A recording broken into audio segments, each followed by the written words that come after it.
Welcome back again, everyone. I'm Lynn Doyle. This is It's Your Call, and our topic today is the US Census results. We are talking about what these results mean to you and what it means when it comes to the changing face of our nation's population. So if you have questions, comments, want to join in, have concerns, go ahead and email me at lynn@lynndoyle.net. Now, at the very top of the show, I ask you if you knew which ethnic group saw the most growth in the last 10 years. We're going to get the answer to that question right after we talk a little bit more about the aging and the family units in America.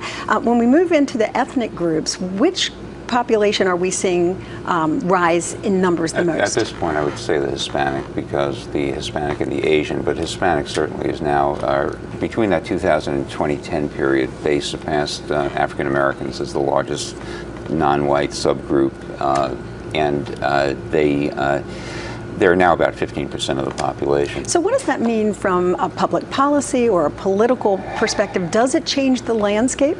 Right now, not as much as you would think, because even though they're 15% of the population, they're only about 7% of the voting age population. A lot of them aren't citizens yet, and a lot of them aren't of voting age. So, and also they're concentrated, most of the Hispanics, in Texas and California and New York, and a lot of those states are already kind of set in terms of their electoral clout, which way they're going to go. Texas is kind of GOP. California already is going Democrat. So in the short run, I don't think it will have that much. It certainly isn't going to impact 2012 the way people think it would. In the long run, it could have significant effects, but certainly in serendipitous ways that people are not expecting. Such as?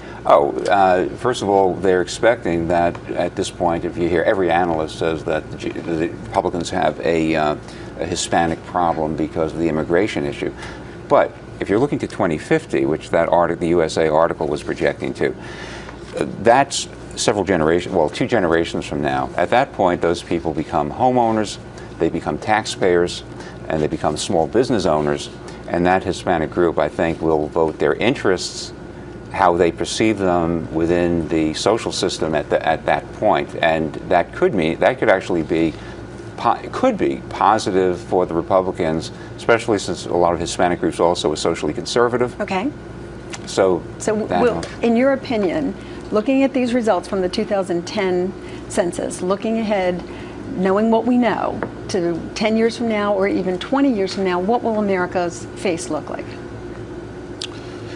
Well, it's going to be more diverse, but it's not just going to be more diverse in terms of these categories, because I think categories like Hispanic and Black are going to be less meaningful. There's incredible diversity within these groups, and there's a great deal of cross-marriage among the groups. So what you're going to have is greater diversity in the individual, in the community, and community building is going to become more important because of less of the traditional sources of community cohesion.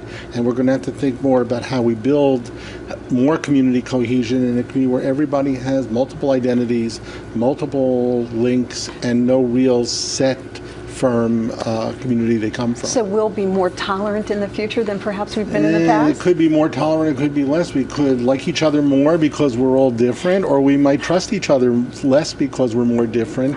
So a lot of it depends on the kind of leadership we have. Okay, well, that will be a topic for another conversation. It seems like we started as a melting pot, and now looking to the future will be even more of a melting pot, if that's possible, than we were when this country was founded. And we were successful at each stage. I mean, this is just another incursion, another change. Well, let's hope that we continue to be successful. This country needs some success going forward. Dr. Zayed, thank you very much for being with us. Dr. Glicksman, thank you for your perspective on this as well. And as I said, if you have comments and you want to share them with us or my guest, you can email me at lynn@lynndoyle.net. Until the next time, my thanks to my crew and to you for watching. I'm Lynn Doyle. This is It's Your Call on the Comcast Network.